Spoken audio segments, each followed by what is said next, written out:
13 rokoch som sa vlastne prvýkrát dozvedel, že moja mamka má rakovinu. Si pamätám veľmi zreteľne, ako vlastne som od nej dosť tak traumaticky odlučený, že som vlastne strávil týždeň v detskej psychiatrii, lebo som vlastne si chcel siahol na život. A čo ti pomohlo, aby sa udržal nad vodou? Vtedy som si povedal jeden deň, že mám pocit, že naozaj Boh je živý. Ak naozaj je, a vtedy som si nebol 100% istý o tom, tak to je jediný dôvod na teraz, kvôli ktorému chcem žiť. Ak on nežije, tak ja to už nechcem byť. A Boh sa mi vtedy začal zjavovať. Veľa ľudí hovorí, že ak je Boh dobrý, tak i nedovoluje utrpenie. Čo by si na toto ty odpovedal? Okay, let's go. Ahojte, moje meno je Jakub Jankovič, mám 23 rokov a v tínedžerskom veku som stratil oboch rodičov. Ako sa cítiš sedieť pred kamerami? Dobre, taká menšia celebrita, dá sa povedať. Ako nejaký stres tam je, ale v pohode som nadšený, takže poďme na to. Keby si sa mal predstaviť jednou vetou, tak čo by si o sebe povedal? Kto je ako? Som obyčajný človek, ktorý zažil vo svojom živote nezvyčajné veci. Som človek, ktorý je priebojný, veľmi empatický a rozhodol sa využiť svoje skúsenosti, nejaké trápenie na to, aby pomohol druhým. To som asi ja. Čo by si tak možno povedal takým poslucháčom pre kontext tvojho prostredia? Ako si vyrastal, z aké si rodiny? Bol som jedináčik, to je taká prvá informácia o mne, že dlho očakávané dieťa. Ja som tam zase narodil 13 rokov potom, ako sa moji zobrali. Bol je taký netradičný pár, čiže vlastne mamina, ona pôvodom bola z Liverpoolu a teda tatino bol na mojej rodení Slovák, aj z Hurbanova. Tak povedz mi, kde sa stretne Liverpoolčanka a Hurbanovec? Čo to je za kombináciu? A ja som teda akože mal tú česť a to požehnanie vyrastať vo veľmi milujúcej, dobrej rodine. A s tým, že v 13 rokoch som sa vlastne prvýkrát dozvedel, že moja mamka, teda biologická mamka, má rakovinu. Ona to už mala dávnejšie, už keď som mal 1,5 roka. Si pamätám veľmi zreteľne, ako vlastne som nejakým spôsobom bol od nej dosť tak traumaticky odlučený. Ona na nejaké dlhšie obdobie odišla vlastne do nemocnice a vtedy vlastne našli nádor v oku. Tá rakovina sa teda držala v úzadí a my si mysleli, že je zdravá a potom v 13 pri náhodnej kontrole u lekára sa to vrátilo. Vtedy vlastne som prvýkrát prišiel do styku s tým, že proste mám chorého rodiča a som tým potom musel nastúpiť aj z tej domácej školy do verejného školského systému. A som začal tam zažívať veľmi takú intenzívnu šikánu, dá sa povedať, na škole, čo keď to človek spojí, že malé decko ustrachané, že proste nechápe, čo sa s jeho mamou deje a potom ešte v škole ho šikanujú. Asi sa v jeho duši deje celkom veľa vecí, takže... Pamätáš si nejak ceca, keď ti zomrela mamina a teda 4 roky oco? Pamätáš si, čo bolo pre teba najťažšie, keď si stratil obidvoch rodičov? Ťažká otázka, ešte ja si myslím, že to bolo v niečom iné pri oboch rodičoch. Pri mamke, tak tým, že som bol v takom relatívne útlom veku, tak 13-ročný chalan, tak skôr to bolo keby nejaký pocit straty takého prirodzeného spojenia s tou matkou, čo by som si pre každého mladého chalana je veľmi dôležité v tom veku, tak aj nejaký pocit bezpečia, tej nehy, ktorú človek dostával od tej matky a máme dostávať. Ale myslím si, že v niečom, aj keď to vyznie veľmi zle, ale tak práve taká, že som smrť mamky niečom ľahšie spracoval na to obdobie, pretože bol som vo veku, kde dá sa povedať tak laicky, že som to ešte až tak nechápal. Hej. Pri otcovi to bolo určite asi najťažšie bolo to, že som stratil vlastne povedať niečom svojho najlepšieho priateľa, taký vzor v mojom živote, že som sa cítil úplne keby bez nejakého životného kompasu, stratený, neistý, bez sebavedomia. Ja bol ocinom veľmi takým pocitom bezpečia, takej istoty, takej podpory aj v tom, ako že každý mladý chalán potrebuje podporujúceho otca, nie každý má tú možnosť ho mať a keď človek o ňo príde v takom veku ako ja, alebo nevada ešte mladší, tak je to veľká rana. Aj nechá to človeku istú jamu, istú prázdnotu. Ako si ty vnímal smrť ako tínedžer? Myslíš si, že sa dá na to nejako vôbec pripraviť? Teda minimálne na takú prvú smrť v jeho živote sa ťažko pripraví, keď nemá s tým ešte nejakú skúsenosť. V prípade oboch rodičov mi pomohlo to, že mi to bolo komunikované nejakým spôsobom vopred. A nejakým spôsobom som s tým ako tak počítal. Hej. To ale možno mi pomohlo už na 5%. Reálne, keď mám úplne úprimný. Je to vždycky šok. Hej. Človek nečaká presnú hodinu ani ten moment. Asi špecificky k tomu veku je to o to abstraktnejšie. Keď ti zomreli rodičia, mal si pocit, že tvoj život sa to zmysel? Určite som do nejakej miery v tom období stratil stratil zmysel do života. Pri mamine to bolo, myslím, že veľmi také keby krátkodobé, hej, v tom bode a nebolo to až tak intenzívne, pretože v takom veku ľudia prirodzene boli veľmi keby blízko pri mne, hlavne rodina aj nejakým spôsobom blízky, či už vlastne zo zboru kostola, teda kam chodím. Pri mamine som nebol pri samotnom vyprevadení v posledných minútach, pri otcovi to tak bolo a to je takéto kritické pri otcovi, že každý človek, ktorý niekoho stretil, vie povedať, že zažiť ten proces toho umírania je asi to najťažšie. A tam naozaj som padol do veľmi hlbokej depresie, do úzkosti. S tým, že otec zomrel v lete 2019, kde som vlastne strávil týždeň ešte na detskej psychiatrii vlastne v Bratislave, alebo som vlastne si celo siahol na život. Po mamine vlastne otcino sa stala keby absolútne takým kľúčovým pilierom v mojom živote, tak už aj keď ten bol otrhnutý, tak som mal pocit, že už naozaj nemám nikoho. Čo nebola pravda, ale v tom momente som to tak vnímal, takže... A čo ti pomohlo sa cez to nejak preniesť? Akože určite to asi nebolo, že takto, že to je nepredstaviteľné, ako sa to dlho muselo hojiť, takáto bolesť. A čo ti pomohlo, aby si sa udržal nad vodou? Smrť blízkeho je vec, ktorá sa nezahojí nikdy na 100%, ale stále tam nejaká bolesť ostáva a to by som si, že je niečo tak smutno krásne a aj prirodzené, ale už tá bolesť je menšia, ale áno, trvalo mi to roky.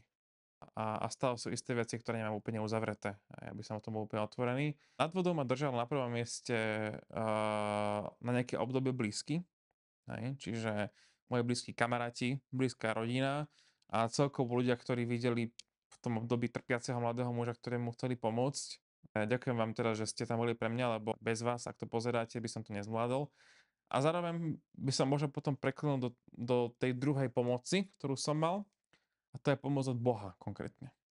To je pomoc, po ktorej som siahol, keď som zistil, že nejaká pomoc tých druhých ľudí okolo mňa nie je postačujúca. Som trafil také dno, že už žiaľ mi ani dobré vzťahy s ľuďmi alebo so samotnou rodinou nedávali dostatočný zmysel života, bytia na to, aby som si nevzal vlastný život. Som mal také veľmi temné obdobie vo svojom živote a vtedy som si povedal jeden deň, a poviem tu úplne na rovinu, aj keď to znie drasticky, že som mal v pláne sa hodiť pod vlak, tak som vyhodnotil a zistil, že mám pocit, že naozaj Boh je živý. Že ten Boh, ktorom som veril od útleho veku, aj ako svojim rodičom, ktorý sa mi zdal byť veľmi vzdialený, teoretický a abstraktný, že naozaj je živý a že ak on je živý, ak naozaj je, a vtedy som si nebol 100% istý o tom, tak to je jediný dôvod na teraz, kvôli ktorému chcem žiť. A Boh sa mi vtedy začal zjavovať. Či to bolo cez konkrétnych ľudí, že ja som jeho vyslovene videl v chovaní sa druhých ľudí ku mne, alebo v tom, ako možno miel isté okolnosti v mojom živote. Vtedy som sa rozhodol, že tu chcem ešte pokračovať a evidentne to vyšlo, lebo som tu dnes a rozprávam sa s vami, takže... Čo s tvojou vierou urobila táto situácia? Mal si po tejto udalosti krízu viery? Predpokladáš dobre, pretože moja viera áno, dostala sa pod istú krízu a nebolo to jedenkrát iba, bolo to nieraz. Prvýkrát to vlastne bolo, dá sa povedať, že relatívne v blízkom slede po umrtí maminy. Druhýkrát to bolo zase relatívne v blízkom slede po umrtí ocina. A tretíkrát to bolo trošku neskôr ešte po otcovom umrtí, som nejaké obdobie tiež odišiel od Boha. Asi možno aj tak samovysvetliteľné, že som si kladol tú otázku, že ako Boh vôbec môže dopúšťať takéto utrpenie, ako proste je možné, že Boh sa bude pozerať na toto, hej. A potom myslím si, že nejaký čas po otcovi som od Boha znova odišiel na tretíkrát a to bolo skôr, že som už to tak sám hľadal vo svojej vlastnej viere a som si tak fakt zosobňoval a vtelesňoval svoju vieru a som vás poznával z takého osobného hľadiska. Hej. Ale pri tých rodičoch to bolo asi o tom, že tá bolesť bola tak veľká, že nedokázal som sa stotožniť s tým, že Boh môže byť dobrý. Veľa ľudí hovorí, že ak je Boh dobrý, tak i nedovoluje utrpenie. Čo by si na toto ty odpovedal? Smrť, bolesť a takéto negatívne veci sú prirodzenou súčasťou života. Toto je to, čo ja verím. Sú prirodzenou súčasťou našich životov, lebo sú dôsledkom hriechu. Dôsledkom toho, že my sme sa rozhodli otočiť sa Bohu chrbtom a vybrať si našu vlastnú cestu. Aj keď Boh nám ponúkal to najlepšie, čo mohol, že veľa ľudí asi pozná príbeh to, ako za nás Kristus zomrel, ako sa rozhodol vziať svoje hriechy na nás. Takže ja sa to pozerám takým spôsobom, že my sme priniesli tieto veci do sveta nie je to Božou vinou, teda nikto alebo ani ja nemám právo Bohu vyčítať, hej, to, že také veci sa dejú, ale dokonca by sme mali ďakovať, hej, že on sa rozhoduje nás z nich vôbec vyviesť von a nás keby podržať v týchto ťažkých obdobiach, keď teda príjmame tú pomoc od neho. Na prvom mieste ma presvedčilo o Božej dobrote to, že viem, že Boh si prešiel za mňa osobne tým najväčším utrpením, akým si vôbec mohol prejsť. A že to utrpenie bolo ešte väčšie ako to, čo ja som si prešiel. Že nikto mi nerozumie lepšie v mojej bolesti ako sám Boh. Čo si myslíš dnes o Bohu po celej tejto situácii? Nie podľa náboženskej predstavy, ale o Bohu ako takom. Tak ja si myslím, že Boh je neskutočný. Boh je úžasný a nikdy sa nestalo ešte, že by ma neprekvapil po niečom ťažkom, aj v tom pozitívnom slova zmysle. Boh je na prvom mieste milujúci. Boh je Boh lásky. Pre mňa veľmi špecifický aj v mojej situácii. Nie len, že plnohodnotne nahradil aj mojich chýbajúcich rodičov, ktorí dneska tu so mnou už nie sú, či už skrz ľudí v mojom živote, alebo aj priamo v nejakej mojej interakcii s ním, ukázal mi takú lásku, ktorú by som nikdy ani od nich nemohol dostať. To je obdivuhodné, že to dokážeš povedať napriek takýmto skúsenostiam. Čo by si odkázal ľuďom, ktorí sa nachádzajú alebo sa ocitli v podobnej situácii ako ty vtedy? Nádej zomiera ako posledná. To som bol ako prvé asi. Bol by som strašne rád, aby ste mohli spoznať tú nádej, ktorú ja som poznal. A spoznať tým Ježiš Kristus. A to je osoba, alebo bytosť, ktorá mňa previedla cez všetky tieto veci. Povedal by som, že nevzdávajte sa a zároveň by som povedal, že neváhajte sa obratiť na vašich blízkych, na ľudí okolo vás pre pomoc. Ja viem, že to je možno strašne otrepaná fráza alebo otrepaná rada, ale je to veľká pravda. A ja som na to častokrát zabudal a potom som si uvedomil, že okolo mňa strašne veľa dobrých, milujúcich ľudí, ochotných, ktorí naozaj by mi mohli pomôcť a mohli by mi pomôcť ušetriť sa pred množstvom utrpenia a nejakým pocitom opustenia alebo samoty. A možno by som túto konkrétnu oblasť uzavrel jednou vetou, ktorú som sa od jednej veľmi vzácnej osoby dopočul, alebo teda naučil počas obdobia spracovania otcovej smrti, a to je to, že treba nachádzať zmysel bolesti. Keď človek naozaj chce plnohodnotne prekonať a uzavrieť si nejakú traumu vo svojom živote, treba nájsť zmysel vo svojej bolesti. Ako tým je pomôcť druhým, ako ma to vie posunúť, ako to byť konštruktívne pre mňa. To je strašne dôležité. Čo by si odporúčal nám ľuďom, ktorí žijeme okolo ľudí, ktorí si prechádzajú niečo takýmto ťažkým? Ako môžeme pomôcť týmto ľuďom? Určite doprate tým ľuďom nejaký priestor. Určite nebudete nejaký nátlakový, aj keď viem, že už chcete pomôcť, niekomu to trpí, alebo to zažil nebude nejakú stratu blízkeho. Tie úvodné, keby nejaké dni alebo týždne, tá rodina alebo tí ľudia častokrát potrebujú to spracovať. Vždycky sa pýtate tí ľudí, čo oni potrebujú. Lebo každý človek to môže mať veľmi špecifické v týchto situáciách, čo sú jeho emočné, duchovné alebo nejaké praktické potreby. Určite sa neváhajte ich pýtať. Hej. Že nie vždycky tí ľudia vám budú otvorene komunikovať, že trpia a určite lepšie je tomu človeku minimálne do toho vstúpiť s láskou a spýtať sa ho a ubezpečiť sa, či naozaj je OK, ako potom riešiť nebodaj niečo oveľa nepríjemnejšie. Možno aj keď si spomínaš teraz na rodičov, tak aký ich odkaz teraz v tebe žije?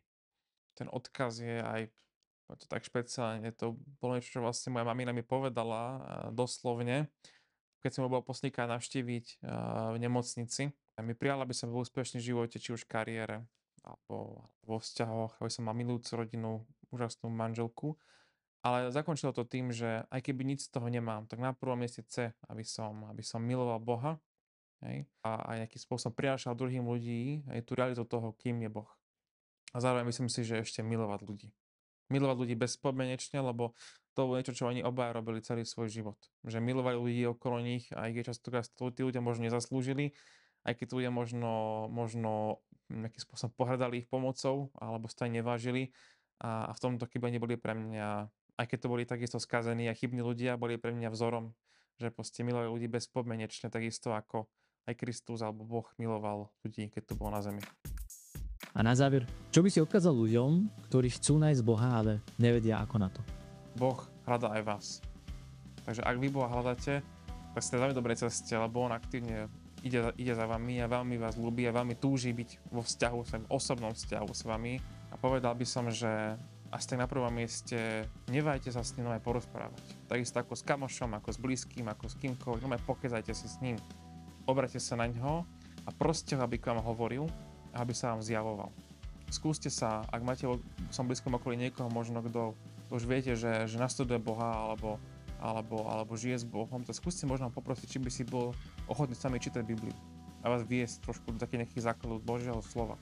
Lebo Božie slovo, Biblia je naozaj niečo, čo Boh nám tu zanechal na zemi. Je taký manuál, až nenahraditeľný nástroj, ako sa Bohu priblížiť. A nezabudete hlavne na to, že nebudete frustrovaní, keď to nepôjde, alebo keď možno budete v tom stratení. Boh vás miluje a Boh vás hľadá. Ďakujeme, že si toto video dopozerali až do konca. Ak sa vám páči takýto štýl rozhovorov a ak máte záujem aj o ďalšie príbehy, tak určite dajte like na toto video. Veľmi nám to pomôže a bude to pre nás spätná väzba a zároveň dajte aj odber. Plus máme ešte veľa iných zaujímavých ďalších rozhovorov a hostov, tak odporúčam si pozrieť ďalšie iné videá, ktoré sú na našom kanáli. A my sa s vami lúčime a vidíme sa opäť pri ďalšom videu. Čaute. Okay, let's go.